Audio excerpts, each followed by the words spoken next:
This episode of the CoinSpice podcast is brought to you by Cash Shuffle, because what you do with your money is your business. To give this new product a try for fungibility and privacy, head on over to electroncash.org, download their latest wallet 4.0.0, and give it a spin. CashShuffle.com for more information, because what you do with your money is your business.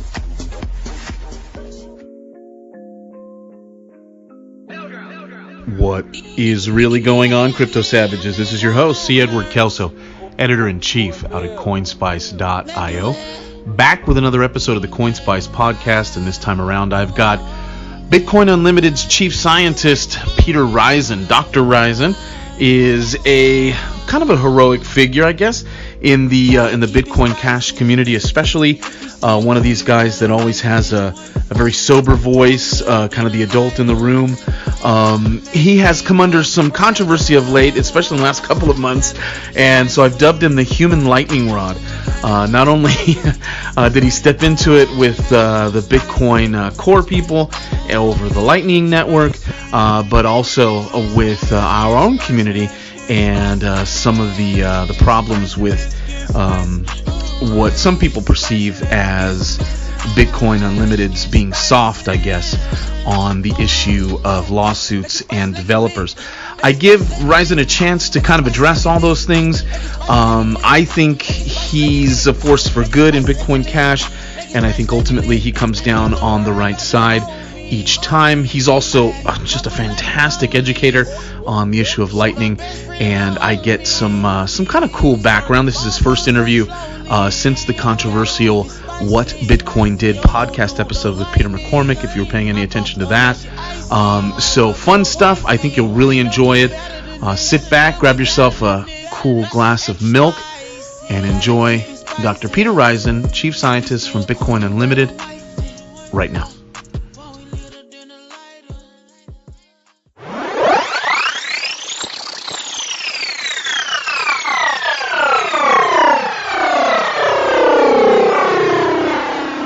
What is really going on, Crypto Savages? You are listening to the CoinSpice podcast with host C. Edward Kelso, Editor-in-Chief at CoinSpice.io, your home for spicy crypto things on the net. Thank you very much for doing this, Peter. It's a pleasure to be here. You came back into, you're always kind of floating out there, part of the intellectual debate, keeping everybody grounded, and I've always appreciated your voice generally as the more sober take, kind of the adult in the room.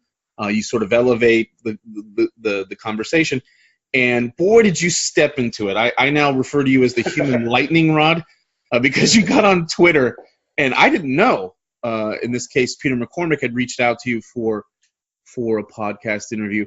I didn't know until you tweeted, just asking innocently, sort of crowdsourcing, hive minding it, however you want to throw it out there, like, hey, Peter McCormick is a a BTC guy. He's reaching, beyond the bubble and the echo chamber here. He's reaching out to me as someone who is a critic of the Lightning Network for his series. And do you guys have any suggestions? And ooh-wee, did you kick a hornet's nest? Can you go into that a little bit and take us back to that early March post and kind of what happened as a result? Sure. Well, how about we start a little bit before that? Sure. Actually, so I received an email. Actually, I think it was on Twitter. I think it was a Twitter DM from Peter McCormick saying, "Hey, Peter, I was wondering if you would like to present the con case of Lightning. I'm doing a podcast series on Lightning this month, and it would be great to have someone present a critical analysis of the technology." At that time, I hadn't actually listened to any of Peter McCormick's podcasts, but I kind of knew the name, and I knew he was, kind of making waves in the Bitcoin world. So I looked into it, and I thought, okay, I like this guy. He seems to, he definitely had this big block bias. He seemed to support core, but he was coming at things from an open mind, and he wasn't, attacking any of his guests. That might present a con case. I felt he did a very, very, very neutral job of interviewing people. He's very affable, isn't he? He's sort of the everyman. He's slung back in tattoos. He's not afraid to use words like fuck and shit after every, to punctuate sentences. He's a very likable guy. Exactly, and I looked at this as an opportunity to present the negative side of Lightning to an audience that I was, kind of barred from interacting with due to the censorship on our Bitcoin and things like that. So anyways, I responded back to Peter McCormick, saying that, I would love to do this. It's a great opportunity. But before I agreed, let's talk about, the format of the interview. So he said, okay, well, it's not going to be, I'm not going to try to trap you. You can come on the show. It'll just be me interviewing you. It won't be like a debate format or anything like that, which is what I wanted to hear. I didn't want to be like trapped in some kind of this mess where there's, this other person who's going to be like attacking me and the whole show turns into some long show. And so I agreed to that. And then the next day I posted on Twitter, actually, let me backtrack a bit there. So at the time I agreed, I had done, some research into Lightning Network. I had already made up my mind that it wasn't going to be a workable scaling solution for Bitcoin. But if I was going to go on this podcast, I wanted to, have my facts and my arguments really dialed in. So I wanted to spend, I probably spent 80 hours preparing for that interview, and I'm working on an article as well that's going to come out later. So I wanted to do some background research so I could present a really compelling, honest, and objective take on why Lightning is a bad scaling solution. So as part of that research, I posted on Twitter, guys, help me out. What do you think is negative about Lightning Network? And oh boy, did that cause drama. So I guess the core people saw, Peter Rizun is going to be on Peter McCormick's show talking about the negative side of Lightning Network. This is terrible. So I actually blew my mind how much it exploded. Like when I would log into Twitter, I would have like 500 notifications, that kind of thing. Yep. Whoa, there's just so much anger about this idea that I'm going to go on Peter McCormick's show and talk about the negatives of Lightning. And I'm thinking, Peter invited me to do this. So it was very strange. Eventually, Peter, he cracked under pressure, and the day later he says, okay, I've decided this is too controversial. I'm not going to interview Peter Rizun about Lightning Network. And I was pretty annoyed at this point because already I had spent the whole weekend researching Lightning. So I was like, oh my God, I just wasted that whole weekend. And people, for people who are listening, this is not a trivial matter that Rizun is. I'm not trying to be too informal here, but we get to the Peters and then it starts to become a shit show in terms of who I'm talking about. But as Mr. Rizun, Dr. Rizun is explaining here, these aren't trivial things. When you set aside a bulk of time, you're a busy dude, and someone asks to command some of it, and you come to an agreement. And you sit down and you pour yourself into it, and then it was so strange to me. Well, first off, kudos to him for publicly acknowledging it, because a lot of these guys are snakes and they weasel out of things, and it becomes this weird sort of back channel discussion. So kudos to McCormick for going on Twitter and saying, hey, it's just I just don't want to touch it. I'm bowing out. But my first thought was like, dude, like I thought you were like the man, like, I don't give an F guy, and I've got tattoos, listen to Guns N' Roses, and this Canadian egghead, pardon the expression, this this guy who just wants to talk to you about Lightning Network and geek out for an hour or whatever, that is going to scare you off? I mean, I found that amazing. Yeah, me too. I actually took it as a compliment. I mean, these people from the small block core side are just so scared for me to have 1 hour of Bitcoiners' attention that somehow they're worried that I'm going to like turn them all into big blockers or something. So yeah, it was a compliment to me. But it was great that Peter McCormick, he changed his mind and he said, okay, no guys, I'm going to stick to my original plan. I'm going to have Peter Rizun talk about the Lightning Network, and we had the show, and I think it went really well. I did too, and that was also something interesting. So we wrote on CoinSpice about covering that beginning drama there, and we thought, well, there it is. And then as I'm writing the damn thing, he goes and says, no, I'm gonna if he'll have me, baby please. And I'm like, Wow. Okay. Well, again, that's kind of McCormick's rather's charm, in that he's very raw and he's out there, and a part of being an everyman is kind of this new vulnerability where you, as an entertainer in the space, you kind of show, sort of the how the sausage is made, for lack of a better phrase. So I came to appreciate him, even though it was kind of frustrating. And I think it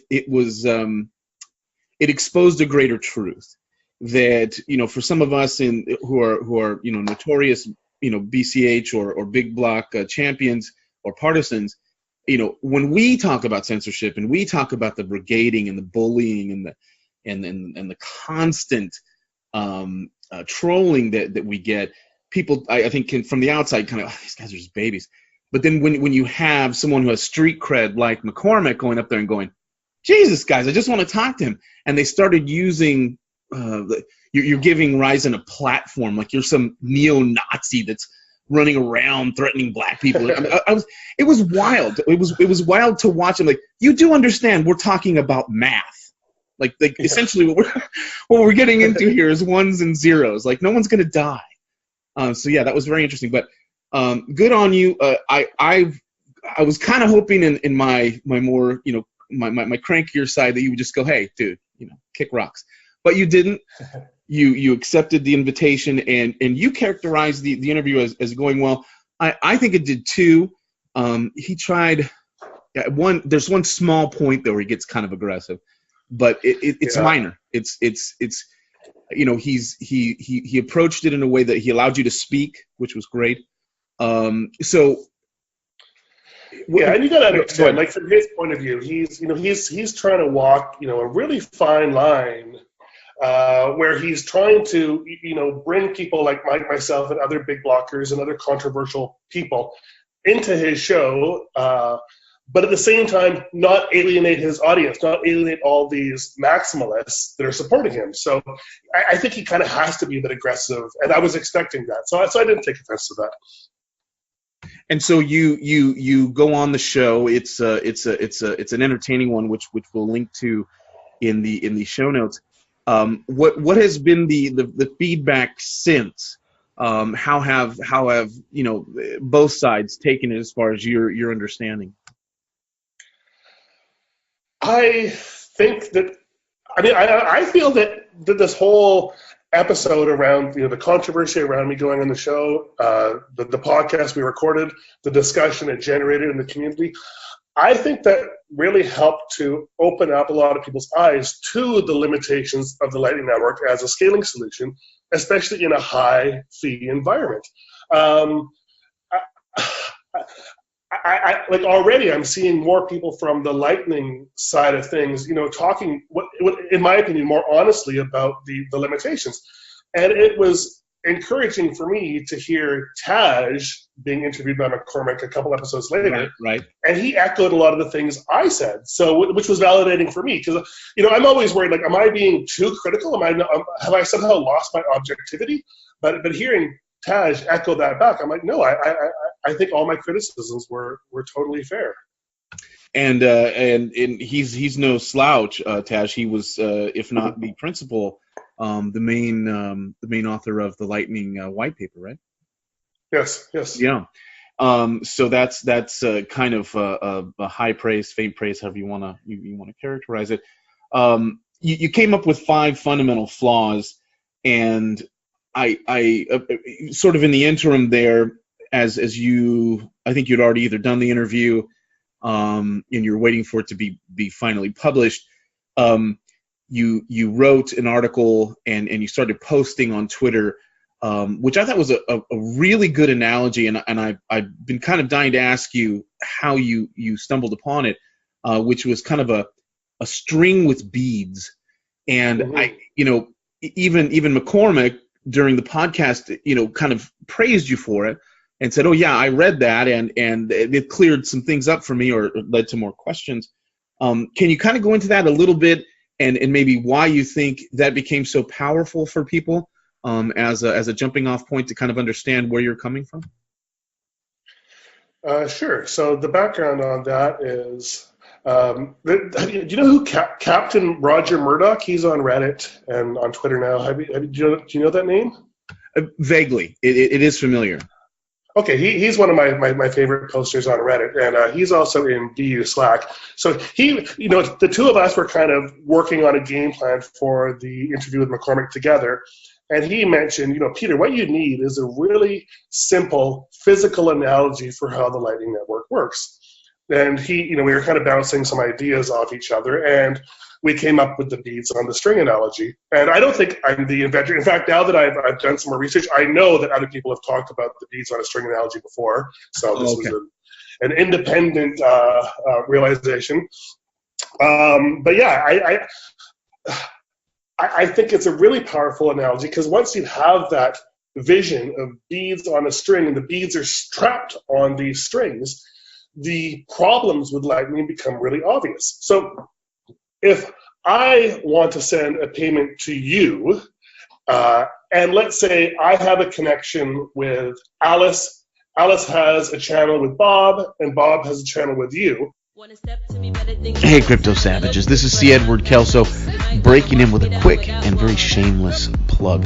CoinSpice.io is a feisty pirate ship. We rely on almost entirely organic growth, which means our audience really does the marketing for us, and there's nothing more powerful than word of mouth. If you read an article you like on CoinSpice.io, if you listen to a podcast and you enjoy the content, or if you're just pissed, please promote us on social media, wherever you're at, wherever that is, whether it's Reddit, whether it's YouTube, the Telegram, you name it, Twitter. Like us, retweet, all that great stuff.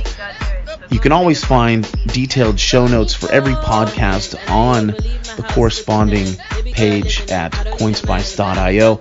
There you'll find links to our respective podcasts, your favorite platform like iTunes. Please give us a rating. Please give us a subscribe. All that good stuff. It helps the pirate ship remain afloat. It keeps us going. We appreciate it. As always, you can contact me personally if you have questions, concerns, you want to hear from a particular guest, you have a news tip, at Kelso, K-E-L-S as in Sam O, at coinspice.io. Thanks again for listening. We sure do appreciate it. And back to the episode. I think a lot of people believed that the way Lightning works is I would send a coin to Alice. Alice would take that coin and send it to Bob. And then Bob would take that coin and send it to you. And if Lightning worked like that, it would make a lot of sense. And most of the problems that it's got in the podcast would disappear. But that's not how Lightning works. So the way it works is I have this string of beads with Alice, and I might have 3 beads on my side. So the first thing I do is I push one of those beads over to Alice. But that bead on Alice's side of the string is stuck there. She can't do anything with it other than push it back to me. But since she's now up one bead, she can take one of the different beads she has on her string with Bob and push it over to Bob. Now Bob can take one of the beads he has on his string with you and push it over to you. But this shows like the huge routing challenges with Lightning, because let's say I push a bead to Alice, Alice pushes one to Bob, and then Bob is now up one bead, but maybe he has no beads that he can push to you because they're already on your side of the string. Well, now the payment fails. So there's no way with pure Lightning payments for me to send a payment to you if you don't have sufficient incoming channel liquidity on your channel with Bob. And it's so, that's why getting back to your question, I think the beads on a string analogy was so powerful because it's easy to understand once you see it like that. And it's also like, wow, I thought Lightning worked totally different. And now that I see how it works, it makes no sense. Like basically coins can't flow through the network. They can only move from one side of the channel to another. And I remember you posted a graphic on Twitter, and I was kind of scrolling through and I said, what witchery is this?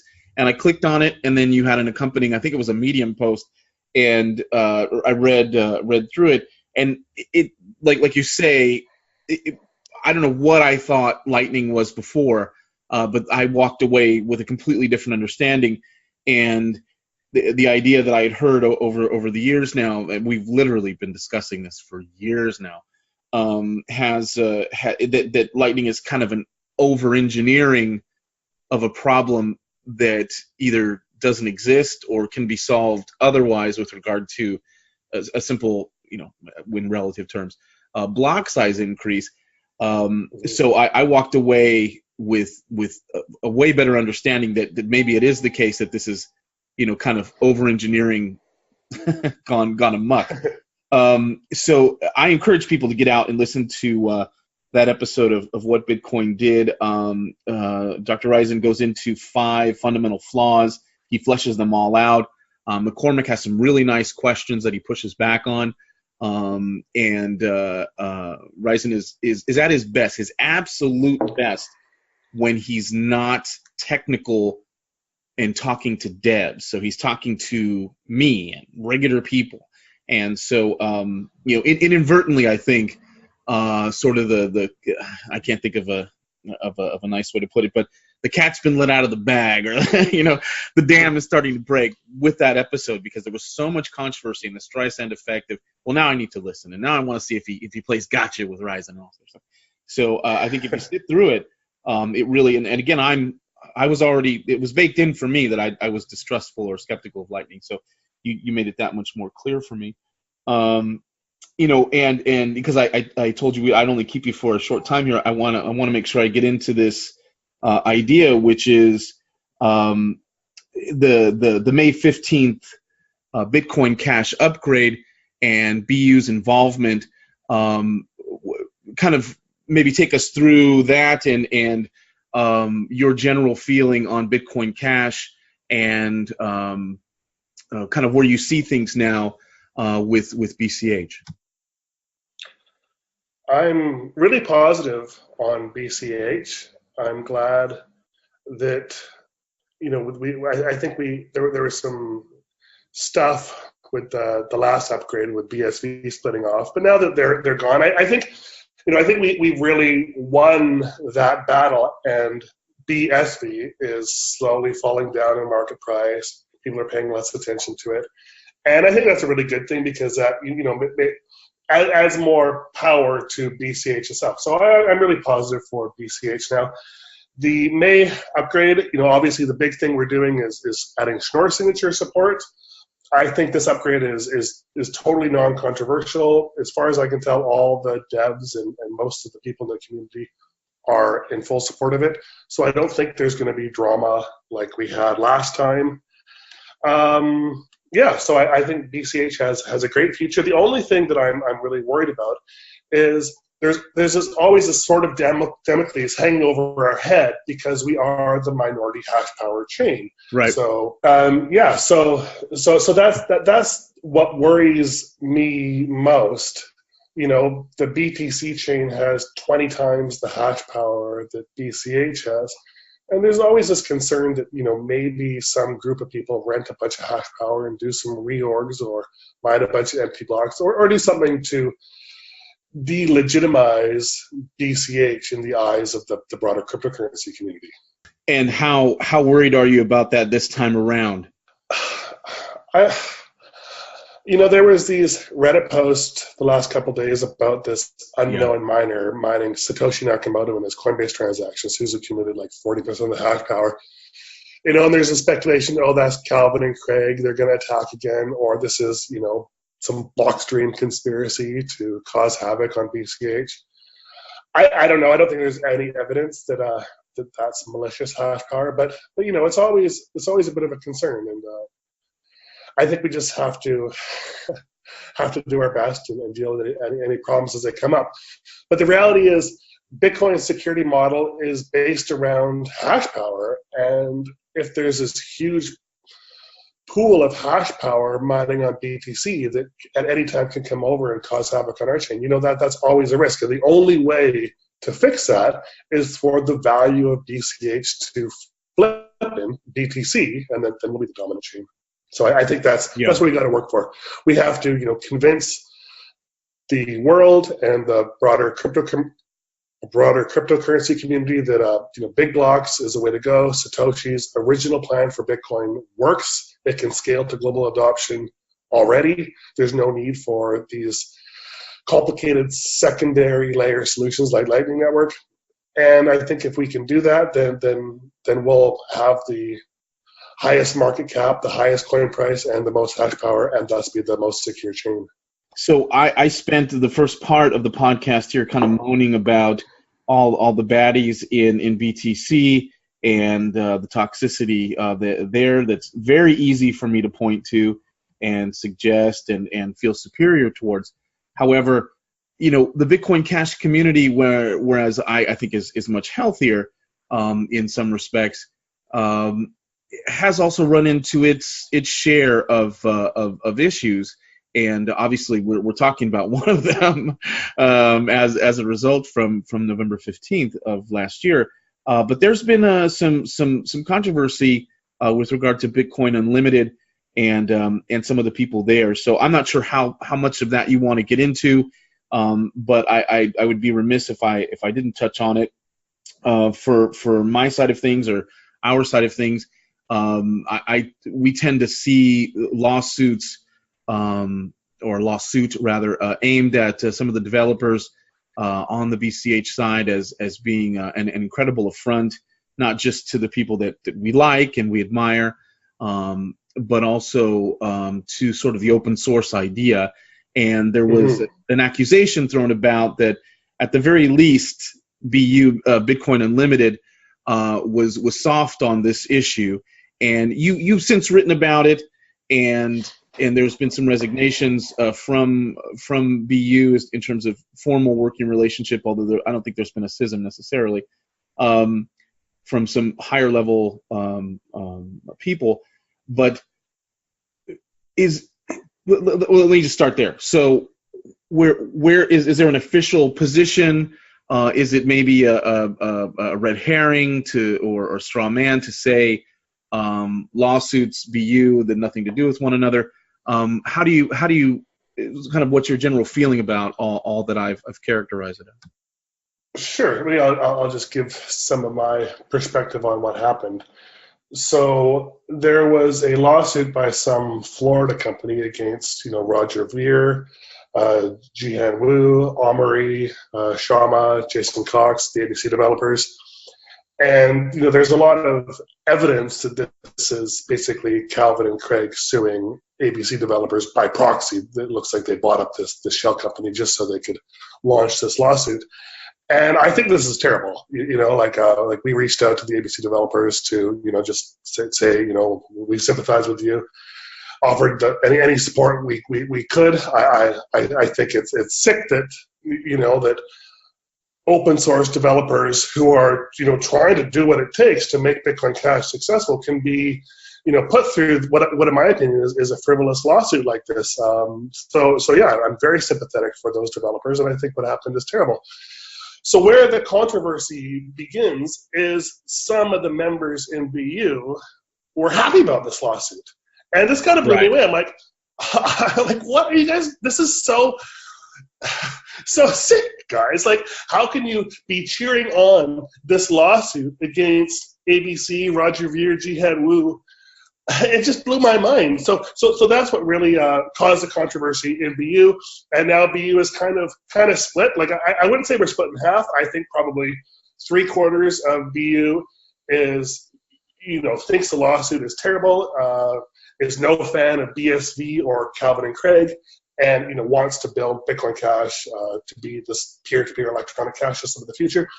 The other, I would say, quarter of BU is very sympathetic to BSV. They view Craig Wright as some brilliant person. They believe he's Satoshi Nakamoto. And all this action and attacks against ABC and BCH that they view as positive. So yeah, it's an awkward time for Bitcoin Unlimited because Bitcoin Unlimited is just a group of members, and like, how do we stop members from saying things that I personally disagree with? I don't think there's a way. So that's the problem as I see it. You asked if Bitcoin Unlimited had any official positions, And the answer to that is we can't really take an official position until we have a vote by the members. So coming up in a few days, we're going to be voting to drop support for BSV, for BTC, and I think even for BCH. I think someone might have put that up for a vote too. So personally, I'm going to vote to drop support for BSV, and I'm going to encourage other people at BU to do the same. And if that vote passes, then we can say Bitcoin Unlimited's official position is that we do not support BSV, which I think will be a great thing and help heal within Bitcoin Unlimited and the broader BCH community. It's a governance model issue. You've laid it out, and so do you know approximately when the vote will be taking place on those issues? Yeah, I believe the vote opens on May 5th, and it will be open for 5 days. And we, Amani, the developer who discovered that CVE bug, the inflation bug in Core. Right. Yeah, he's the one who created this awesome voting system. So we all vote by digital signatures. So that'll be open for 5 days, and then we'll have the results. So by halfway through May, we should know Bitcoin Unlimited's official position on BSV. Can I have a rain check here officially for maybe a couple months from now to kind of reconnect with you if you have time and update us again? Yes, I'd be happy to come on again. Very cool. Well, where can people find your work? We're going to link to it all in the show notes and all that you do. The best way to keep in touch with me is on Twitter. I'm Peter Rizun. And then I guess you can post some links to some of my recent work. For sure. Well, again, thank you so much for all the time, for the generous answers. I really appreciate it, man. It certainly was a very deep honor. And thank you again. Well, thank you. I had fun.